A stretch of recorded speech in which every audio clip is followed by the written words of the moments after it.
என்று சொல்லி ஆர்ப்பாட்டம் என்று சொல்லி ஆர்ப்பாட்டம் ஆர்ப்பாட்டம் ஆவணை கோவில் ஆர்ப்பாட்டம் எங்கும் தமிழ் எதிலும் தமிழ் எங்கும் தமிழ் எதிலும் தமிழ் என்று சொல்லி ஆர்ப்பாட்டம் பெரும் இலக்கு தமிழுக்கு பெரும் இலக்கு தமிழில் வேண்டும் குடமுழுக்கு தெய்வ தமிழ் பேரவை ஆண்டவன் தான் வெறுத்தாரா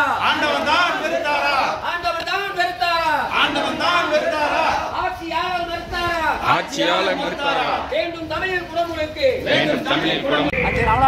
ஆன்மீக விடுதலை போரில் உயிரிழந்த பொதுமக்களுக்கும் இன பற்றாளர்களுக்கும் மாவீரர்களுக்கும் காவலர்களுக்கும்